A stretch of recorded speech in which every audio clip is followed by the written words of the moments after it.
Good evening. It's the Roaring Fork Valley Horse Council, and tonight is our second evening of an educational event with Dr. Chuck Maker. He is the leading physician or veterinarian at the Alpine Equine Hospital, and he's going to work with us tonight on a series of slides all about our horses. So we're hoping to help you, our audience, put the puzzles together for our dear friend, the horse. My name is Karen. I'm the president of the Roaring Fork Valley Horse Council, and we hope that you enjoy tonight's lecture. Thank you. We're going to put it on pause until everyone joins us. All right. Well, thanks everybody for being here. I fall on my sword for the my inability to keep a schedule.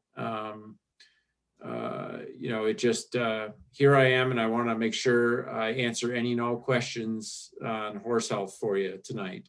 I picked two topics that are near and dear to my heart: lameness, essentially, and gastrointestinal health for horses. But I'm open to going down any rabbit hole as it pertains to horse health that you might come up with. Here's a picture of me on Lily, up on top of what used to be Holly's Ranch, looking down on campground in Snowmass. So I, like many of you, like to spend time in the saddle in the backcountry. So without any further ado, I thought I'd introduce all the puzzle pieces to horse health. And there are many. It's a much more than an 8-piece puzzle. It's a 1,000-piece puzzle. But I threw a couple of them up on here, maybe for future discussions. I introduced the graphic down below with the horse with the true or false. There's so much information out there. A lot of it's good. Dr. Google, you can find about anything online. No more do we have the encyclopedias and Adam's Lameness and Merck Vet Manual, the second edition from 1967 in your library at home. You just go online and find out the answers. But the puzzle pieces are many, and it's like anything. The puzzle's not complete without all the pieces. So I thought we'd pick two important pieces tonight. A lot of these puzzles are going to look a little differently, right? Depending on how our horse is used, how old our horse is, maybe what breed our horse is. But certainly age is going to be a big factor in some of these puzzle pieces as we talk about GI and orthopedic health as they relate to horses as they age. Your child goes to the pediatrician and we don't. And so with age comes all those age-specific problems, whether you're two-legged or four-legged. So knowing what some of the normals of things are for your specific horse, I think is important.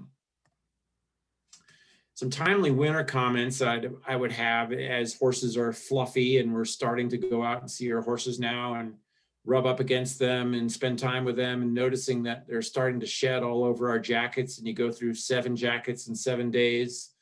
Are your horse's body weight? How have they come through the winter? And I can't tell you how many times a week we see this where somebody's horse is thought to be doing just fine because it's got 2 inches of hair. And when you really feel through that hair and get an idea of their body score, they're in fact not doing well. They're 10% underweight. The horsehair hides a lot of things. So, I can't think of any veterinarian that probably doesn't have a drawer full of body weight tapes. Feel free to stop in at any of the veterinarians and get a body weight tape so that you can measure them. There's a really nice algorithm that ties a horse's body weight to its girth taken at the withers. And we particularly suggest you do that in the wintertime, at least every 2 weeks, twice a month, to make sure that your horse is getting what it needs. Usually body weight's a very good indicator if there's a health problem going on in the background. So we suggest that. Just like, maybe the Affordable Care Act is what did it, but I think a lot of people never really went to the doctor unless they were sick. And I think maybe now we're more acceptant of the fact that an annual wellness exam for us is a good thing. Now that we do it, if we have insurance, we find out, well, it's paid for. So, oh, wow, I learned that I have a high A1C and I'm pre-diabetic, or my blood pressure is not good. Your horse has some very similar biomarkers that could be identified at an annual wellness exam, whether we're talking about arthritis or GI health or immune system health or dental health, that really speak to the value of not just calling the veterinarian when they are not well. Just like the body weight, it's kind of like the iceberg. There's 10% of the iceberg above the water and 90% below the water. You can't see what's below the water. And early detection, just like in human medicine, is much more effective, cost effective, and otherwise than waiting till the symptoms are more severe. So GI wellness, we can talk about the GI system, right? Everything from the nose to the tail, everything from deworming and dentistry, and understanding what your animal's unique parasite load is, and understanding how their teeth change as they age, just like yours and mine. We go to the dentist every year, sometimes twice a year, sometimes 3 times a year, and things change, and we try and slow the progression of certain pathologies by doing so. And your horse is exactly the same, if not more important, to see a dentist. And I say dentist. In Colorado, it's supposed to be a veterinarian, but somebody's supposed to be looking in your horse's mouth every year to identify cavities. Horses get them. Horses get periodontal disease. Horses get chipped teeth. Horses get fractured teeth. And unlike a horse doesn't dial the dentist when it has a problem. They just keep eating. And those things are much easier to deal with early on. So we also, like I mentioned, look at body score condition. You're using a weight tape every 2 weeks, especially through the winter, to determine if they're staying at a stable body weight. A horse that's overweight could be indicative of a type 2 diabetes situation, an easy keeper. A horse that has an endocrine disease that's its age regarding making too much cortisol. So these kinds of things become evident to us when we look at horses on an annual basis, particularly strategically on several years in a row, where it's like, hey, I have your horse down as 980 pounds last year. Your horse is now 1,100 pounds. What have you changed? Has his exercise program changed? Has his hay changed? Has he aged a little? Okay, what are we talking about? What could this be? Identifying those problems, particularly like in a case with an endocrine disease, before they founder or have some other more severe symptom, can be really life-saving for your horse. I mentioned parasite control as respect to GI disease. This has come full circle since I went to vet school 31 years ago, a while ago. We used to think every horse needed to be dewormed every 2 months, round the clock, just keep doing it. Well, now we have a bunch of parasites that don't get killed by certain dewormers. And we also know that some horses are really good with respect to fighting off parasites, in part because their own immune system's good, but in part because their climate and their environment has fewer parasites, more arid environments, barns that pick up the manure more frequently or rake their pastures strategically seasonally. So we know now that pumping all those dewormers in horses year round is definitely not what we should be doing. It'd be like taking antibiotics for every time you got a cold. Eventually the antibiotic is no longer good. And not everybody needs an antibiotic when they have a cold, because sometimes it's viral and not bacterial. So strategically doing a fecal exam to help your horse's GI health, and determining if they have parasites and what number of parasites and what kind of parasites, we can determine the proper way to deworm your horse. I have a little graphic here that uses these 4-letter designations for adult, low, medium, and high shedders. We know some horses are low shedders. They live in an environment, they have good immune system, they don't have many parasites. Looking at the graph, those horses, if you take the low and the medium parasite shedding horses, they represent 75% of horses out there. But unfortunately, about 25% of the horses, 27% of the horses don't listen to that. And they have all the parasites, and they expose all the other horses to parasites. So doing that fecal exam annually really helps identify what horse needs those deworming medications. Important to note, these things might change if you move from barn to barn, because one barn's fecal manure program might not be similar to another barn. So Could I ask yes. a question? I've been told that up to maybe 3 or 4 years of age for a horse, they are generally high shedders, and then at some point they become, I mean, you always have the fecal exam, but then at some point you really get more specific whether they're a low or a moderate. Well, because of ascarids, which is a type of big worm that are problematic in young horses, we typically deworm young horses strategically different than we do adult horses. Okay. It's what you're saying is essentially true, because we deworm horses that are younger than 2 years old very specifically for ascarids, because ascarids like to migrate through all the body organs, liver and lungs and everything, kidneys, and wreak all sorts of havoc. And they do that before they lay eggs, and eggs are the way we determine if horses have them. So in other words, if you wait to deworm for ascarids until the eggs are in the poop, the worms have already done a lot of damage. Okay. And so that's correct. So I have here How do you spell asterids? Ascarid, ASCARID. If you Google ascarids and just look for one picture online, you'll never forget what ascarids look like. They are the ones that cause colic too. They block the intestinal tract, and fortunately we don't have that as often as we used to. But well, we just had 2 cases last month, so I can't say we don't anymore. So you get kind of a sheet like this when you bring your horse's poop sample to a vet that says, okay, your horse is a high, low, or medium shedder. These are the dewormers you're supposed to give at certain months. You know, go forth and prosper. And really that can change throughout the year depending on the environment, if it's more humid or arid, or you change your horse's barn. So doing that once a year is important. So I leave parasites, because parasites is a pretty simple topic. And I bring up 2 things that are much more dire and severe that have to do with the GI tract, and they're colic and esophageal choke. We see a bunch of esophageal choke this time of year. We see colic all year. And really, colic is just a nomer for abdominal pain. It could be from the uterus in a mare. It could be from the kidneys. It could be from GI tract. Most often it's from the GI tract. But the question is, okay, colic could be from any number of causes, from specific diseases of the GI tract. And esophageal choke is just like you and me, except horses don't get food stuck in their windpipe.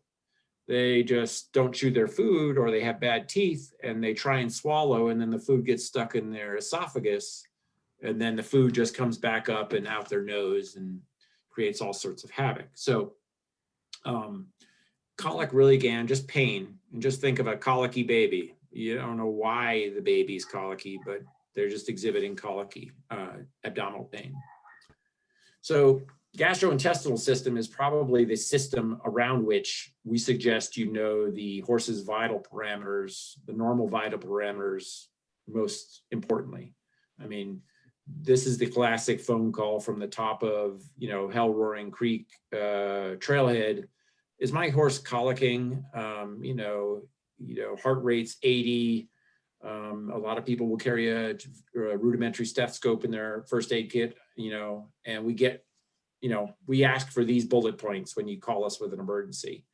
Capillary refill time, mucous membrane color, respiratory rate actually is quite valuable. A lot of people think heart rate is the only thing you need to know, but respiratory rate actually goes up faster than cardiovascular rate, heart rate in abdominal pain, in my experience, in many cases. So we print these things out on a 4x6, you know, cardboard card and hand them out to people, because you throw them in a trailer and then never need to remember it, just read it.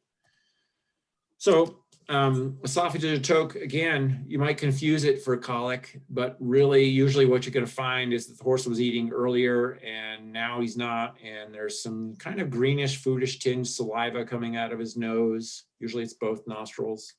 It doesn't look like, my horse is coughing and has a snotty nose, but it looks food tinged.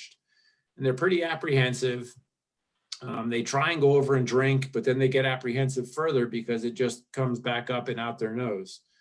This is really, used to be, oh, we'll just put them in a dark stall, but it really is quite an emergency because unfortunately horses are real anxious animals when things like this happen, and they'll aspirate that food that they can't swallow in their lungs and get pneumonia.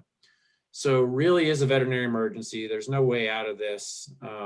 You're going to go see the vet. But knowing the symptoms and seeing the food coming out of the nose, there's no reason to wait. Call the veterinarian. One thing to do to be mindful of preventing esophageal choke is to have your horse's teeth floated regularly, or dental care, dental exam, and whatever care seems necessary at the time. And also, I had one of these geldings as a kid. If your horse is one of those horses that's just ravenously eating, just, do the herd pecking order or whatever, and just like goes to town and shoos everybody away from the hay pile. That actually, we had the vet out like, I think 3 times in a 6-month period because the horse would just eat so fast. So we put bricks in his food bowl and that stopped it. So I think esophageal choke isn't a very complex topic, but it is an important one to discuss with respect to GI health. So here's the horse's GI tract, right? You got the esophagus, goes down to a small stomach relative to the horse's size. And then there's small intestine, just like in you and I. And then there's this huge organ where all the fermentation and digestion of nutrients occurs, called the large colon, which then after digestion occurs, everything goes out through the small colon where water is conserved and manure is passed. Horses are relatively fast eaters, so the problem can be in that, with the herbivores evolved to eat, during the daylight hours consistently.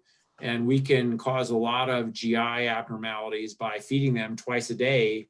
We're forcing an anatomically evolved GI tract, which is meant to absorb nutrients over 18 to 24 hours, to say, okay, you're going to eat 2 2-hour meals a day, and I hope you're healthy.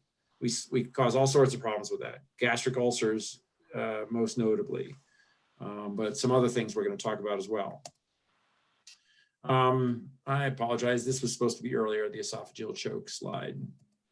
There's a picture of the esophageal choke. I mean, it's pretty obvious in that one, but sometimes it's not so obvious. Sometimes it's like, it just looks like saliva and you got like a few flecks of hay. But this is an obvious one where the horse was choked and he continued to try and eat. He wasn't withheld from food. And all he does is try and swallow it. And then all that food comes out his nose and they get pretty apprehensive. And if the horse's head is held high, he aspirates all that and has pneumonia by Wednesday. So call the veterinarian as fast as possible on that one. A couple notes on the teeth. Here's the horse's teeth. You think everything's right here, then you can see it. It's really impossible to see the business end of a horse's mouth unless you're sedated and looking inside the mouth. I mean, here's the eye and here's the back tooth. You're never going to see these back 3 molars unless your horse is sedated. So, I mean, horse's teeth, look how much root, imagine the gum line, the tooth, the only part of the tooth you can see is like the 1/4 inch of tooth that's above the gum line. The rest of it lives underneath the gum line. So look how long these teeth are. These teeth are up throughout life and all sorts of anatomical, horses have wide mouths, narrow mouths, overbites, underbites. They have all the same things you and I do. And that can potentiate dental abnormalities like cracked teeth, overgrown teeth, and then horses aren't chewing properly. And, it can set up either an esophageal choke or potentially potentiate an impaction if they're not chewing their feed properly. Here's a schematic I try and depict, like here's where imagine you're looking at your horse. Here's the tongue, here's the palate, and here's the upper and lower teeth. The lower teeth are set narrower. Everybody knows this. The lower jaw is narrower than the upper jaw. And think of how a horse chews. They don't chew up and down. They chew side to side. So they grind these points on the inner aspect of the lower teeth and the outer aspect of the upper teeth. dentistry in horses is way beyond that, just filing points off. I mean, today I saw 2 horses with cavities, a couple horses that needed extracted teeth because of fractures, fractured teeth. I mean, they get the same exact things that you and I do, but we don't do crowns on horses' teeth. When they fracture a tooth, that tooth usually has to come out. We don't do crowns yet. Here's a picture on my shelf in the office. Is a cadaver specimen, and here's the lower teeth. And you can imagine your bit sits right here, and there's an overabundance of lay dentists that like to over accentuate a bit seat on the teeth that just isn't necessary. Your bit sits way up here. But look at these lower teeth. Imagine the tongue sits where this dental float, this dental file is. And imagine the horse is chewing side to side. These points will certainly interfere with your horse's comfort. And every one of these black circles in the teeth is a pulp horn. It's got a vascular supply and a nerve supply. So if your horse fractures a tooth, they can get an abscessed tooth just like you and I, except ironically, you and I would be at the dentist tomorrow. Horses just continue to chew and chew and chew until the horse's tooth is abscessed and further compromised, and we need to pull the tooth. So a word for support to a thorough dental exam by somebody annually for your horse. Here's a horse, horses get those front teeth and they say, oh, my horse is long in the tooth. Well, this horse hasn't had a dental exam in years, because you can see here, he's only been chewing on one side of his mouth. The only way this lower jaw is going to move is to go to my right.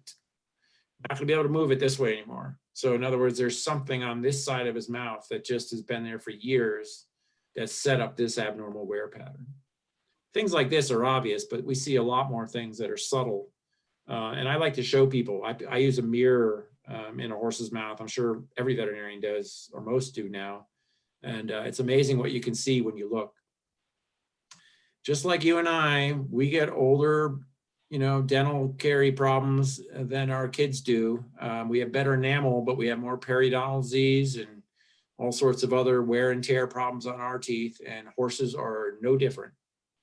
So being aware of that annually, it's no different than your dentist, I think. They will chart your teeth and monitor, try and provide optimal dental care for you, because they know what your horse looked like last year. So there's a lot of value in that. Here's again, an anatomical specimen where these 2 central 4th premolar and 1st molars have completely worn out, because this horse is 25. Now, if this had been addressed earlier on, these bottom teeth, which always last longer, wouldn't have been allowed to wear out the top teeth. And this horse would have probably eaten hay into his late 20s or 30s. But this horse didn't receive dental care in its teen years. And every horse, their 1st molar right here is the oldest tooth in the mouth. So it will wear out first if you let it.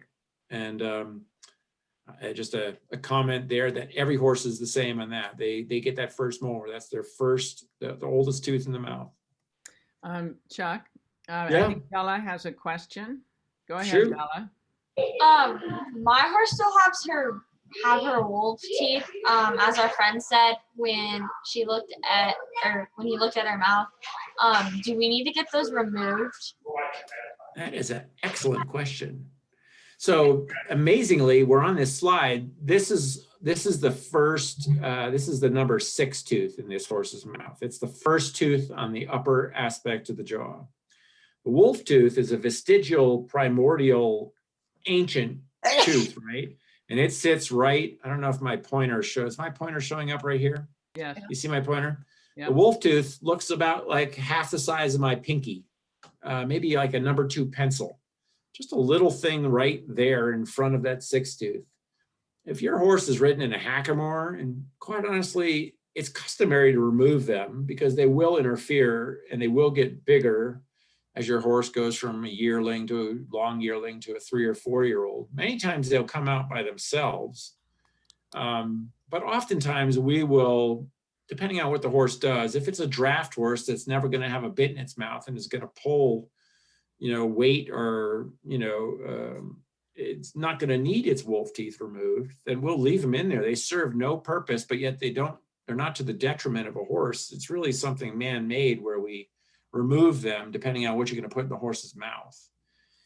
And they're very easily removed under a little local anesthetic, just like you and I, with the Novocaine in the mouth, it numbs the area, little incisions made around the tooth, and they are extracted. Here's a situation though, where we talked about some, people have overbites, horses have overbites. Here's a horse with an overbite that everybody sees in the front, but you don't really see the ramifications of it until you open the horse's mouth with some sedation. The overbite that you see on the front teeth, on the incisor teeth, is carried back in the cheek teeth, we call them, in the premolars and molars, where the upper teeth don't sit directly on top of the lower teeth. And because horses are herbivores and their teeth grow throughout life until they're 19 years old or thereabouts, because that aspect of the tooth doesn't have anything to wear it down, it just keeps growing and it grows into a hook. And the same exact thing happens on the lower last tooth because there isn't a tooth above it. The teeth are offset. So if you don't address these things annually, you wind up with a big, huge sore. We don't see this very often because a lot of people, most people get their horse's dental care done on a regular basis. But we used to see these things all the time where the horse would come in like this and it would have completely worn through the cheek. There's no mucosa there whatsoever. And people would come in and say, my horse is really bad on the bit. I think he's lame on the right front. And you'd look in the mouth and you'd go, well, he's got a hole in his mouth. So I'm not making that up. Wow.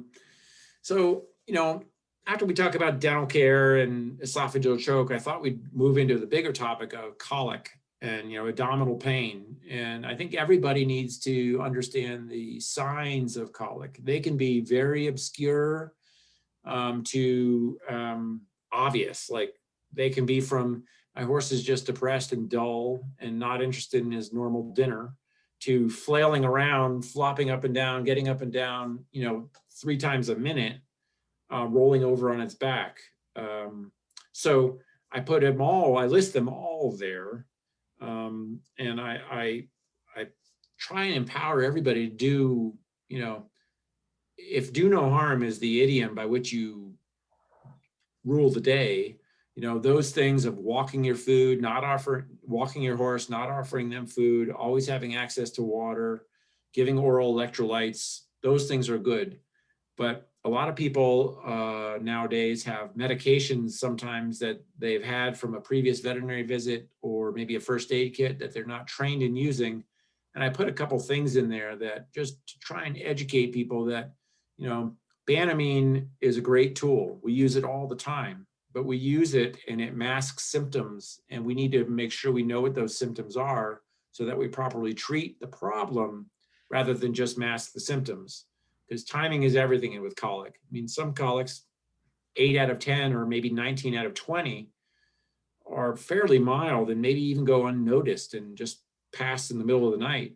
But certainly those 2 or 3 colics in 20 maybe that need veterinary intervention, giving medical care with medication particularly to mask symptoms can move your horse out of an optimal treatment window into one that's more problematic and has not as good a prognosis. So I mentioned those things again, moving back to the slide I had on knowing your horse's vital parameters. Those are the kinds of things that I think I would try and ask all of you, not only to empower you to be able to know your horse is colicking, but to take and then convey to your veterinarian on the phone, because that really can decide, your horse's health. I always think anatomy is one of those things that I'm always trying to draw pictures in the dirt on the ground, underneath the horse that's colicking. And I'm like, all right, well, here, here's my rectal sleeve and I'm going to ring this around and that's the large colon. And then that coffee can is the stomach. And then, the spleen's over here. And people always stare at me. And I kind of wonder now, maybe I know why they're staring at me. They're like, this guy doesn't know, But imagine you've got this horse now on this left picture. The horse is facing to the left. You got a stomach, and that blue thing behind here is the spleen. And then this big brown organ is that pelvic, is that large colon. And you got all this scrambled spaghetti in here. That's the small intestine. And then you've got the small colon that follows the large colon with the rectum here. Now this is viewed on the other side. You've got the appendix, or what we call the cecum in a horse, which is an integral part of the large colon. And this large colon is this U-shaped organ. It starts over here on the right side of the horse, and it goes over to the other side, and it turns around in the pelvic flexure, and it comes back around and comes back around here, and then traverses over the midline to make the small colon, and then shoots out the tail. Now, it isn't for me to question how God invented and designed horses. But if I were a plumber and I designed, like, you know, the drainage system with like a 6-inch main followed by a 2-inch main, you'd wonder, like, okay, well, wait a minute, we're going to put 6 inches of water, and then we're going to neck it down to a 2-inch PVC pipe, and then we're going to shoot it out the other end. Horses are prone to colic because we as humans adjust their diet from eating 18 hours a day to 2 2-hour meals. And then it's further potentiated by some of the anatomical nuances of horses, in that you've got these large fermentative organs that are supposed to digest food properly. And if we alter the ingestive, that part of the intestinal tract, that intestinal tract is like, wait a minute, I'm not supposed to deal with this. I'm not supposed to deal with a lot of starch because it's going to lower the, reduce the acid and change the flora of the gut and cause all sorts of havoc. So I throw these slides up here because I think anatomy and knowledge of it is empowering, and it helps you kind of visualize why some of these diet changes might be problematic. Not just, oh, I'm supposed to feed my horse, you know, as many times a day as possible. The anatomy is really what's driving that. So I throw a few more pictures up here just to kind of give you, this is kind of looking up from the right elbow of your horse. This is that large colon sitting here, you know, with its dual tubes. And this is a situation here, a picture, you know, these top two pictures are health. And this situation here is where, okay, see how this is the cecum here. And remember this brown organ, this large colon, it's not attached to anything. It can free float and move around. So, you know, anything that you might do, increase its size, maybe feed the horse to produce, you know, too much fermentation or too much gas, something that can, you know, gas rises and liquid falls, anything that can change the anatomical location of that organ in the abdomen of the animal can cause the intestine to twist. And so this bottom picture is a depiction of that, where you've got the cecum here and you've got this double row large colon trying to go around over to the left side of the horse. This is usually where I'm drawing my picture in the dirt. And people are like, what? And see, it's tied in a knot because it had too much gas on the bottom, which made it go to the top. So it flipped on itself. And, you know, all the blood supply for that organ comes right down the middle here. So you can imagine if you twisted it, it'd be like wringing out a sock, a wet sock. If you twist it, if you go past 180 degrees, all the blood supply to that organ distal to the twist is going to die. And this is the classic situation of, oh, I gave my horse 2 doses of Banamine. He's been colicking since we fed him this morning. It's now 7:30. Oh boy, we are in trouble. So early is better in colic if your horse is showing any of those signs. I throw them here because I think everybody's going to get a PDF of this talk. Yes. You can print it out, disseminate it, do whatever you want, but throw some of these things up on the barn wall or in the trailer tack room or whatever. But just, okay, he's doing all these things, and you know, what does this mean? So I throw them up there to educate everybody, empower everybody to identify it earlier. And you know, colic, I mentioned earlier, is like there's types of colic. There's gas colic. You know, think of fermentation. Fermentation produces lots of methane and carbon dioxide. You're breaking down sugars, bacteria are breaking down sugars. So gas colic is really nothing but, you know, the bioflora of the horse's gut having too much starch to ferment to produce too much gas. Impaction colics are pretty straightforward. It's like, okay, my horse didn't drink enough water. My horse is getting poor forage, which requires more water to digest. My horse has bad teeth. I exercised my horse really hard over the weekend and some backcountry riding and camping, and we didn't really have water too many times during the day. And your horse's large colon is like a water vat, right? It's the reserve for that horse. It's like a third space. It's like when you exercise, that horse pulls water out of the GI tract. So your horse essentially becomes constipated. And that can pose a problem because, like, remember I told you before, you got the large colon. It's like a 6 to 8 inch main that's necked down to a 2-inch PVC pipe to get the poop out of the horse. So impactions occur. Spasmodic and inflammatory conditions and intestinal accidents, twists, they all happen.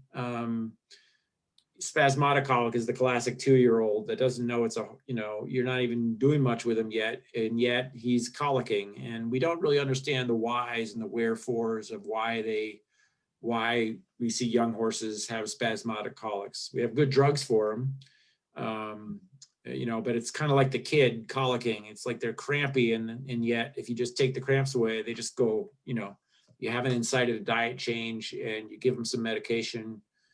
I think my mom probably gave me peppermint oil and said that was probably good for my colic, but we have Buscopan and it works great for horses. Go ahead. So no matter which of the types of colic it is, would you still tube for any of those, or is only one type would you do? Boy, there's going to be some colics that I probably don't tube. Not many, but some. I mean, the really mild colic that's just really mild, and he's got good gut motility, and he's got like a 36 heart rate, and he's not bloated. He's got motility in all 4 quadrants. He's well hydrated. I might give that horse just a low dose of an antispasmodic medication and say, okay, I want you to watch this horse for the next hour.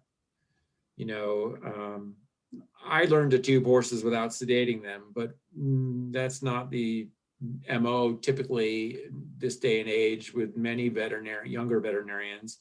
And, sometimes we don't want to sedate a horse. It's like, well, if I sedate a horse, remember back to the previous slide, we're just masking some symptoms. Yeah. Okay. And so sometimes I'm like, ooh, this horse already has marginal motility. I don't want to sedate it. I'm going to tube it without sedating it, or I'm going to give it some antispasmodic, and I'm going to actually stand here while you walk the horse with me in the arena, and we're going to see how it goes. I think the same is true for rectal palpation, particularly with older geldings. Older geldings are known for getting rectal tears. It's a risky procedure in that age group, and it's, you get kicked. Those kinds of things, inflammatory conditions, we know, particularly in the sport horse world, we see dorsal colitis in these stress show horses with a fair regularity. I mean, it's like the show horse that lives better than Riley does, and has a groom, a seamstress, a shoer, a rider, a trainer, a trainer's trainer, and yet they still feel stressed about their life. And we see that, and that kind of related lifestyle things that we impart on horses, gastric ulcers and dorsal colitis and things like that, they occur. Thank you. Thanks. Gas colic, again, here, just another depiction of, imagine, we've changed the think of a horse as an herbivore. They don't really do much. It's all the bacteria in their gut that do everything. We change their diet, change the forage, change the grain, too much grain, change to alfalfa instead of grass hay. Fermentation changes. Bacteria's life, they live and die depending on the pH or the acidity of the GI tract. So any diet change we make changes those bacteria, and they have exhaustively looked at thousands of types of bacteria now that are, they create all sorts of havoc with what they produce, the bacteria produce as a result of the bacterial environment. So a lot of these colics now, they're really starting to identify, why should you put your horse on probiotics with a certain antibiotic? Well, because it does this to the bacteria. I mean, they really are dialing that in now. It's a fascinating science. So Gas colic, pretty easy. I can't tell you how many times, well, I had that last bale of hay on that row and I fed it. It was over by the corner. And yeah, it had a little mold on the bottom, but I took that off. I mean, don't. It's like $12 that you could throw out, feed to the birds, whatever, the deer, and avoid the colic. I can't tell you how many times I've gotten the history. Oh, I did feed moldy hay. I think it wasn't too bad. Big no-no. Impaction colics we see more commonly this time of year, just because the poorer, less quality forage requires more water intake. And when you consider this time of year, horses are drinking 15, sometimes 20% less water because their needs are less because of the temperature, you can really compound an issue because the bacteria, again, blame the bacteria, don't have the water they need to properly digest the food that they are eating, which has all sorts of different sugars and more insoluble sugars because the plants are poorer quality. It incites a cascade of events which can be compounded with bad teeth, age changes, and we see the impaction colic be the classic one. It takes 3 days for the horse not to drink as much water, and then he's a little constipated, and then voila, now he needs to spend 2 days in the hospital getting overhydrated to fix his impaction. I mentioned spasmodic colic. Those are the easy ones. Those are like, I'm there for a half an hour, you give the horse one shot and you think, well, that was easy. They're the ones that, like the hero snow, they're the hero colics. Those are the easy ones to fix. I mentioned a few things earlier about colic therapy. I mean, I just would advise everyone, now that you've gone through the 1.0 course on horse anatomy, not to let your horse roll if at all possible and keep them walking. Because as I mentioned, if gas is on top and liquid is on the bottom, when they're standing and they roll on their back and they reverse gravity, well, that's when things twist and spin. And once things twist and spin, there's a few instances where we can roll horses under anesthesia and fix them without surgery, but those are the few instances. And surgery is, $8,000 to $15,000 with a week in the hospital and 2 to 6 months of aftercare. I mentioned, just the broad scopes of treatment, which I think go beyond the scope of this. We try to have those individual discussions as need be when horses are going in the backcountry for multiple days with our clients, to say, maybe you should have this because you're going to be 2 days, you're on the Colorado Trail. You're not going to be within cell phone of a veterinarian. But those broad, easy, walk them, water, electrolytes, keep them upright, call the veterinarian early. That's really my mainstay of what I want you to do before I come for the horse's colic. And I think my colleagues in the Valley say the same thing. Now that we know what colic is, we know a little bit more of the anatomy, we can kind of talk about preventing it. We talked about exercise, horses that are sedentary, just like people. Your GI tract just is not meant to sit at a chair with your knees above your waist, typing at a computer 8 hours a day. It's just not meant to happen. Dental examinations, we don't eat forage like we should, but horses have to grind forage into these 1/4 inch particles for it to be digested. The teeth do that. Deworming, ascarids are the bane of horses' existence. And proper nutrition. We're blessed with mountain grass hay that's typically of excellent quality. Feeding enough of it or not too much in certain cases with easy keeping old horses. Those kinds of things are important. But I'd go back to a point I made earlier. Horses were invented to eat during daylight, 18 hours a day. And the more we try and focus their feeding into 2-2-hour meals every day, the more we do to potentiate colic or GI upset. I throw these up here because we have a few of these, not every year, but we have more than you'd think. Milkweed is the one that came to mind most recently. We had purple mustard up on Missouri Heights last year that with the environment and the irrigation the stuff just bloomed through the pasture in an arid year, and the pasture looked beautiful. But when you looked at it, it was toxic to every horse's liver that ate it. And we had a couple horses, 2, up on Missouri Heights that colicked because they were eating this stuff for weeks.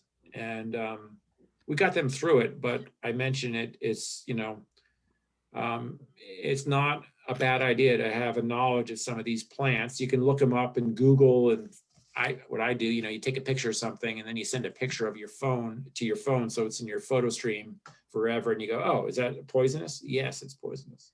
So I throw the names of them up there so you can research them as well.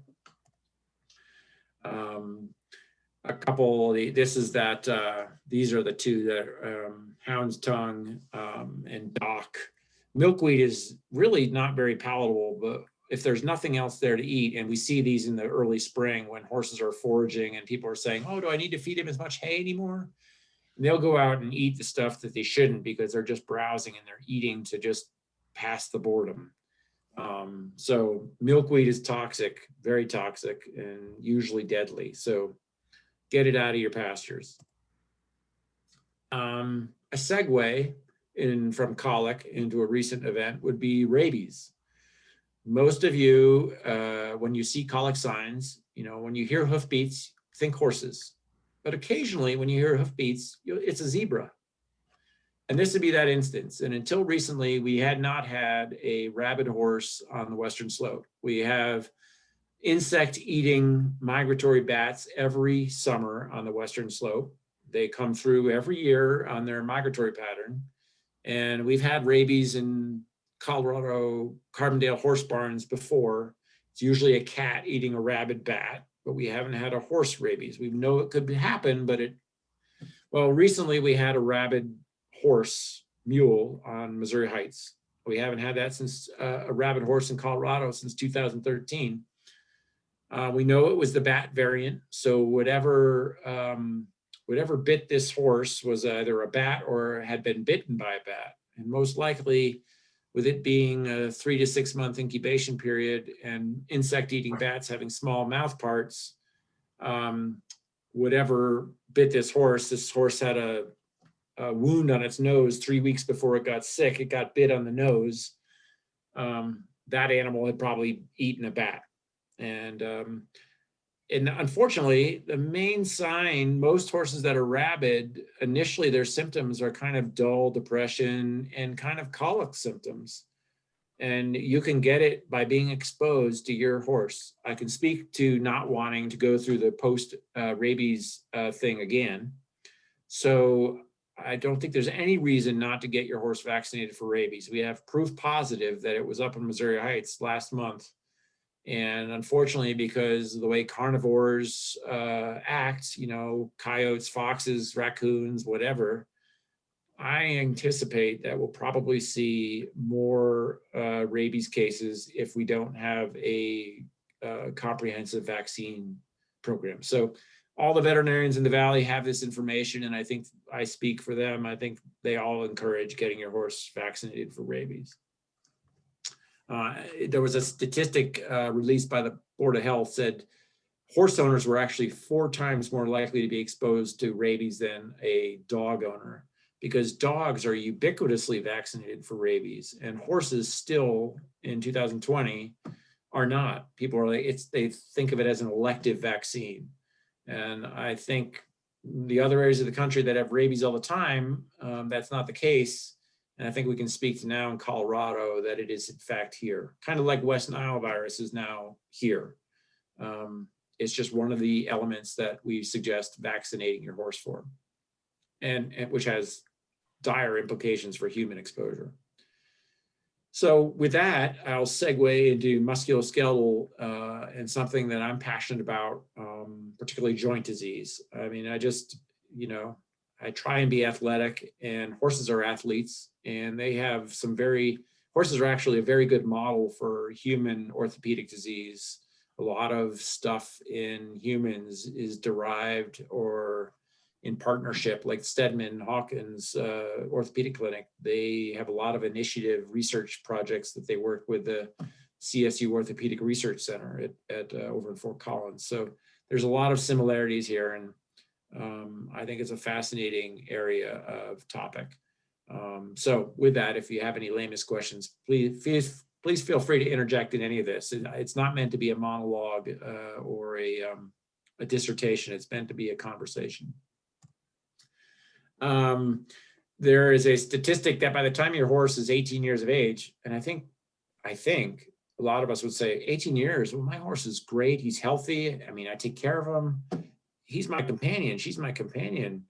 By 18 years of age, 90% of them have arthritis. So I don't know what horse years are in human years, but you know, we see horses every week that are in their late 20s. People are living longer now. So I think we all know that we have arthritis as we age as well. Aging stinks. But 90% of horses will develop arthritis. Interesting statistic, I think. And again, as we did with GI disease, I think there's a great parallel or empowerment that comes with an understanding of anatomy when it comes to arthritis. If 90% of horses are going to get it, we might as well understand a little bit about what it is that they're getting. So this is what we call a diarthrodial joint. It's like the ones in your fingers and your wrists and your elbows and your shoulders. I mean, they have a couple common structures. This is, in particular, this is the fetlock. This is the third joint above the foot. So you have this blue structure in here that's called the hyaline cartilage. It's the stuff that you're born with it, and when you wear it out, well, you're out, you're done. You don't have any more. It's time to go see Con Faruque for a joint replacement. We don't do that yet in horses. But we have this hyaline cartilage that's in a very important, slippery, resilient tissue whose nutrition is completely derived by the blood supply to healthy bone that sits underneath it and a normal non-inflammatory cellular population that lives in the joint fluid, this fluid right here. And then you have the joint capsule. There's a little wispy little membrane here that produces the joint fluid. Then you have a really thick structure, the fibrous layer of the joint capsule. One is structural and the other one is nutritive. In other words, the inner surface of the joint capsule is really just trying to help the cartilage stay alive. And the outer is really structural. It's trying to maintain the joint's anatomical integrity in conjunction with the ligaments that surround the joint to keep things moving the way they're supposed to move. The other things in the tissue sample here are just the ligaments cut in cross section. And I shouldn't not mention the subchondral bone. The bone underneath the cartilage is important because it's kind of like, you know, if you put linoleum on your kitchen and you didn't have a good subfloor, well, you'd probably step through the linoleum because the linoleum doesn't have structural strength. It's just meant to be the easily clean surface, the slippery surface. So that subchondral bone is particularly important, not only in the aged athlete, but particularly in the young horse, where we see growth occurring. So mineral and nutritive things can come into play there that affect bone growth. We zero in on this, so we look at this synovial fluid, and I mentioned these blue tissue cells. These are all the little chondrocytes, the little cartilage cells, and they live in this matrix. It's called matrix. It surrounds these cells, and it's meant to be kind of like a sponge. You know, like when the sponge dries out, it becomes hard.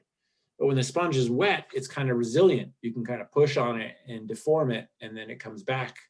So imagine that matrix, and imagine this tissue being supported by all the little nutrients that are in this joint fluid that are made by these little synoviocytes. And imagine that with chronic wear and tear, you know, trauma. I mean, if we think chronic wear and tear is a little micro trauma, right? It's not like, oh, I caught an edge and I blew my ACL and tore my meniscus. It's like, oh, I ran another marathon and did a Tough Mudder and then decided to do a 5K. Well, your joints are sore because you have inflammation in them. and there might be little microvascular bleeding that's inciting inflammation. And that inflammatory process adversely affects these cells over here. So you can run out of or wear down the thickness of this cartilage. And like I said, you're only born with so much of it. It's kind of like a rainer. There's a saying in reining world, you only have so many stops. You only have so many jumps. You only have so many rollbacks, you know? So this anatomy, understanding this anatomy can help us understand where certain arthritis medications, you know, certain arthritis medications have their focal point of effect at certain aspects of this, like Adequan, for instance. Adequan is a substance that helps make up this matrix around these cartilage sites. So in the process of athletic activity, you're consuming, your body can replace it to a point, but you're consuming some of these substances. So we're feeding the horses properly, we're giving them nutraceuticals or supplements, we're giving them maybe Adequan or hyaluronic acid. All these modalities affect certain adverse processes that occur somewhere in this anatomical diagram. And here, just showing you the vascular supply of these synoviocytes, you know, things that you put in the bloodstream, whether you put them there orally or injectably via IM or IV, they get to these synoviocytes and they have their effect right here. They keep this cartilage nice and thick, and there's blood supply to the bone underneath that cartilage. So it's kind of like a, you know, it's like a Rubik's Cube. It's got 6 facets. It's very complicated. And that's why, and thankfully, all the research we have now, we have lots of different modalities in treating these arthritic medication, you know, arthritic processes before they get so advanced. You know, if you think of like, well, I'm just going to take Advil, that's like, I'm just going to give my horse Bute. You know, just decades old technology that doesn't take advantage of the new understanding of where these pathologies are occurring. So kind of a, you know, as I mentioned, you know, when you're out doing that 5K and your legs are sore later, it's because of inflammation. And, you know, the cascade here that I depict in this diagram is kind of where, you know, you can lead to osteoarthritis in every one of these little things as like a little off ramp out of the traffic circle to get to osteoarthritis.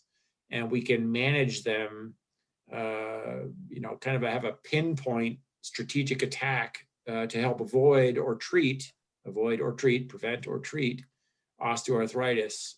If we understand it as a kind of a cascade or a continuum of symptoms and pathologies that lead to an unwanted event.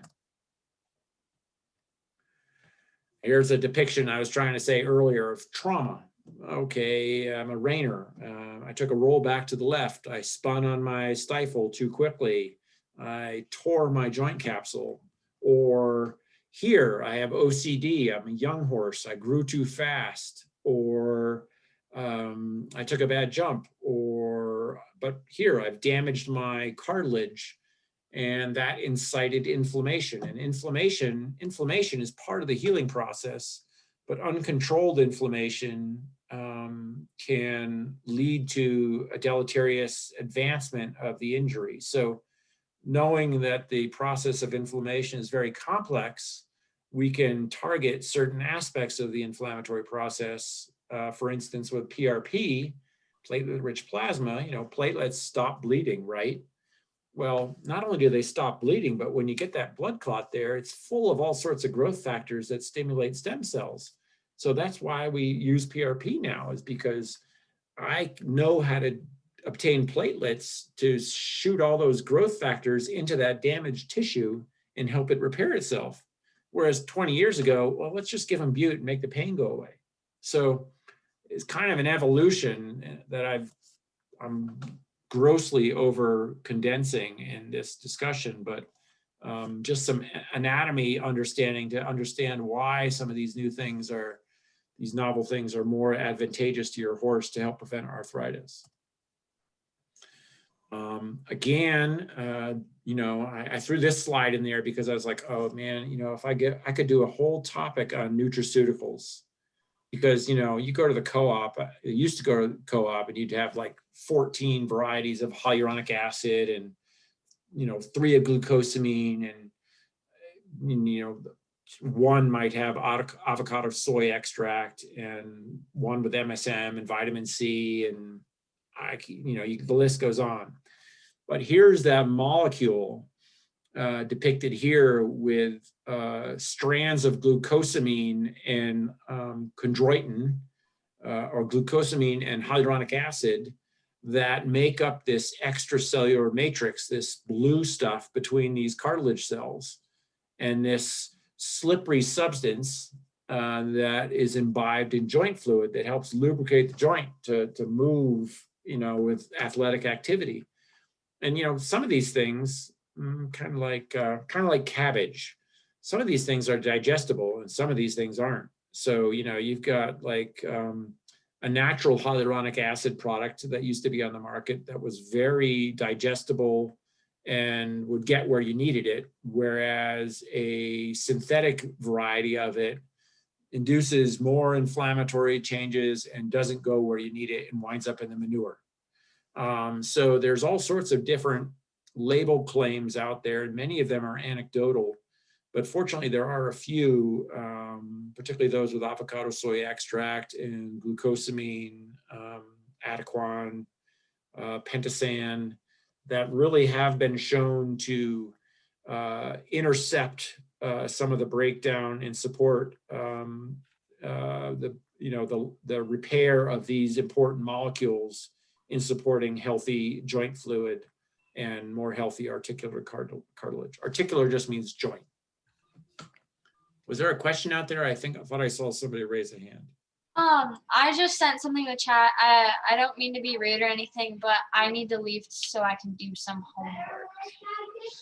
Well, that's totally fine. I'm willing to help you anyway. I know you mentioned earlier you were interested in some volunteers. So when you get the email on the presentation, if you have any other questions, don't hesitate to email me or call the office. I'd be happy to chat with you further.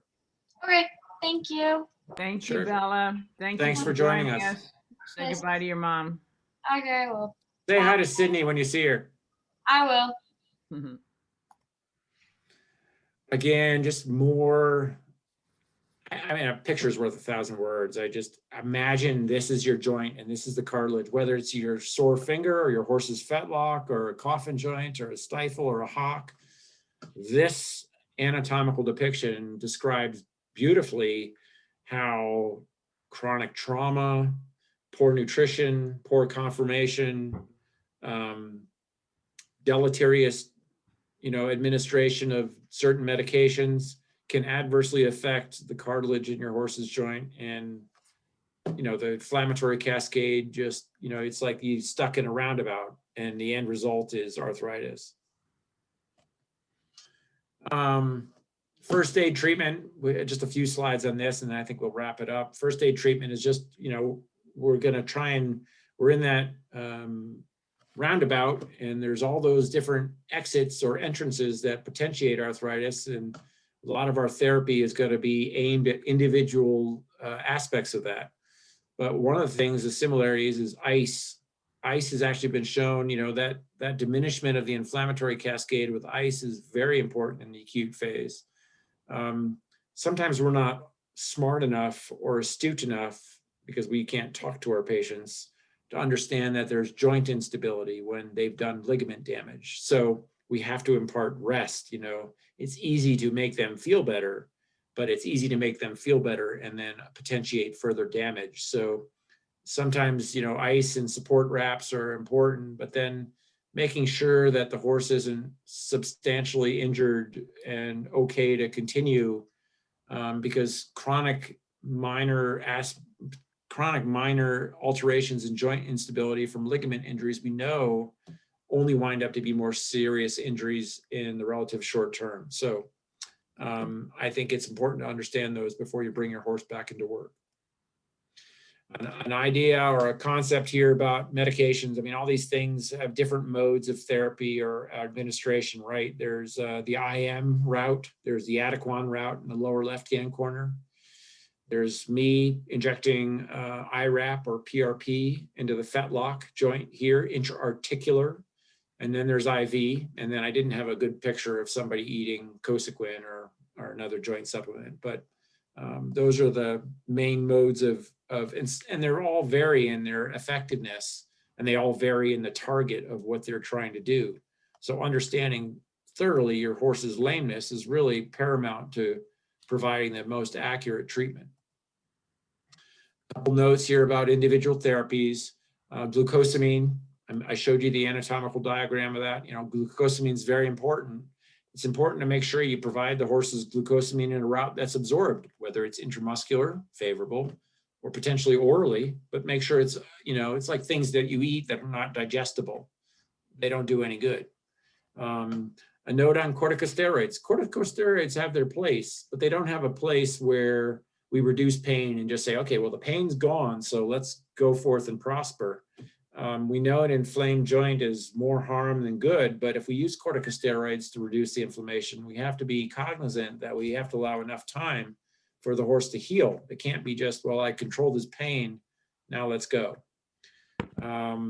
There's certainly a host of new COX-2 and COX-1 anti-inflammatory non-steroidal drugs. Non-steroidal drugs are non-steroids. There are things other than steroids. They're bute, they're, you know, for you and I, they'd be Advil or Aleve, but for horses, they're largely Banamine, Equiox, Aleve, Carprofen. Those are the main players. We have other therapies too nowadays that we understand that are not pharmaceuticals, but rather mechanical devices that can help incite favorable blood flow and reduce inflammation. Shockwave therapy, laser therapy. There's all sorts of new supportive ancillary therapies like Kesey tape, supportive mechanisms to help joint circulation, and stem cell and reparative process, cellular growth. So all sorts of new things that you can't pick up a horse magazine without finding an article on at least one of them. Physical therapy is a huge area of new understanding. You know, it's easy to make the horse go sound, but then how do we rehabilitate the horse? And it's no different than you and me going in and getting our knee scoped. And then, you know, all right, well, I feel great. All right, am I ready? I want to go ski. No, your hamstrings need work. Your medial, biceps femoris and your quadricep muscles are weak. Unless we rehabilitate the horse, back injury, leg injury, what it might be, we're going to be prone to re-establishing a similar or worse injury in the future. So there's all sorts of things we now do for that. I mentioned them there. I mentioned earlier, but I throw up here because I didn't have enough room on the other slide, intra-articular formulations of glucosamine and hyaluronic acid, platelet-rich plasma, IRAP. Those things are all in the market now, and depending on the accurate diagnosis of your horse's joint disease, in this case, we would pick the best option for what your horse's injury is. Oral nutraceuticals is just a pet peeve of mine, that there are, as long as you can pay the magazine, you can claim whatever you want about the supplement. And it's a $1 billion industry, and much of it is anecdotal and not scientifically based. There are several companies that I try and stick with. They're Cosequin and Platinum Performance. Both those companies do an extraordinary amount of scientific research on their products, and it is good research. I mentioned earlier the biologic therapies. They've eclipsed corticosteroids now because the biological therapies are as effective and have fewer side effects and contraindications to using. Interleukin receptor antagonist protein, IRAP, it specifically targets one protein that turns on or turns off inflammation. Platelet-rich plasma, I mentioned earlier, it's taking a horse's blood sample, taking the platelet-rich fraction and injecting it where you want it. Platelets are the first cells of defense for injury, and inside them they have just tons of chemical messengers that incite reparative processes. Bone marrow and adipose-derived stem cells, we still do that on occasion. We can obtain bone marrow aspirates from the hip bone of a horse or the sternum of a horse. And we still use those often in conjunction with platelet-rich plasma to incite not a faster healing, but a better healing result in the end. Prostride is a combination of PRP and IRAP. It doesn't contain the concentrations of either. So it has its place. It's easy and effective to do. You can do it on the stall side. It's like, hey, I can draw the blood and do it right now. But it's, factors of magnitude less concentrated with respect to its ingredients. So some of that is economically driven, why it's used, and some of it is, it does have its place. I throw there, just like I did with the GI, colic surgery. Sometimes surgery is necessary for orthopedic diseases and arthritis management. And arthroscopy, just like you and I, what does it take to get your knee scoped? It takes more to get your horse's knee scoped than to get your knee scoped. I would tell you that. Questions. There was a question about this picture. This picture is me walking out of Hunter Creek last year, November. I was late for the leaf peepers, but there were still a few leaves. This is beautiful. Great photo, yeah.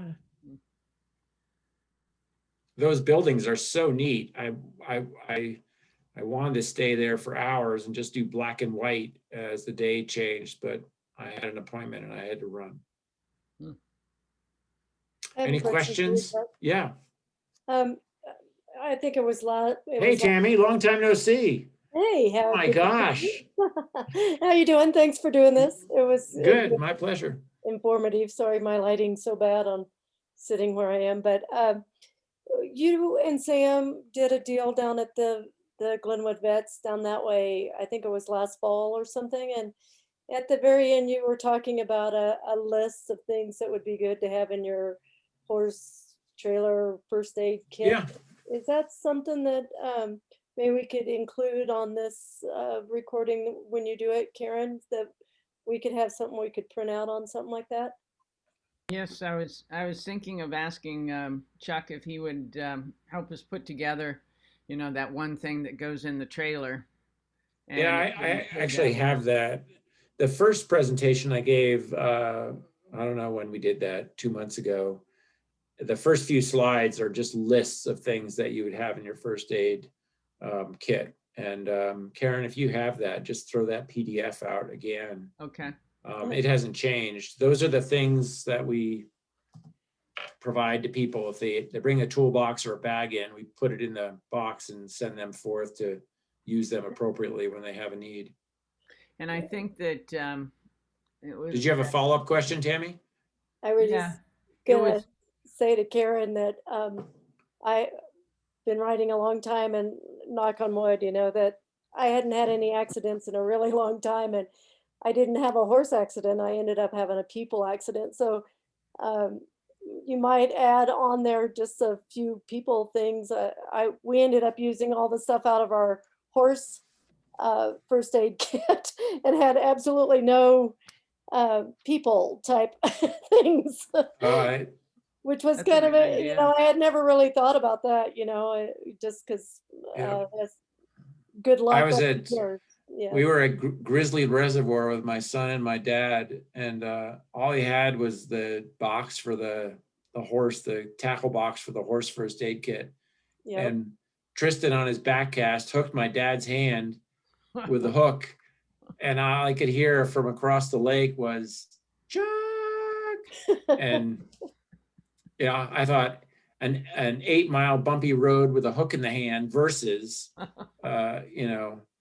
take it out here. So yeah, no, you never know. First aid, where they say all the equipment all the time.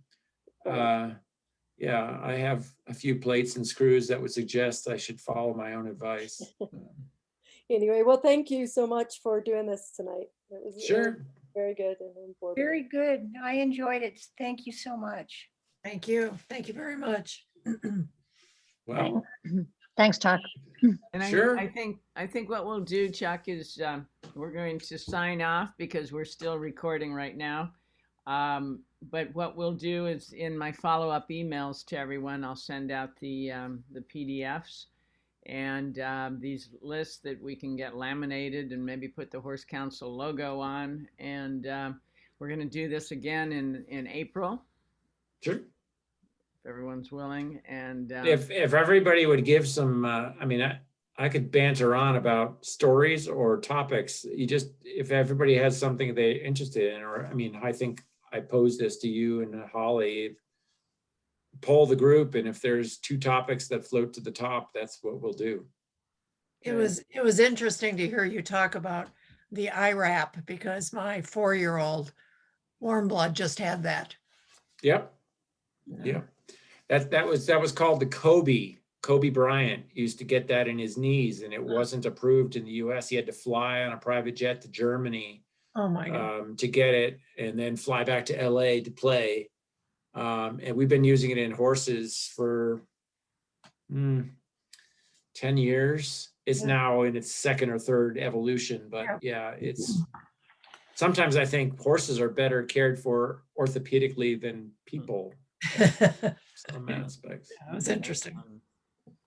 Well, I hope your horse does well, and thank you for all joining, and I'll stop sharing my screen and Thank you pass very it much. off to Thank you, pass Chuck. it off to you. See you Okay. next time. Thanks, Thank you. Karen.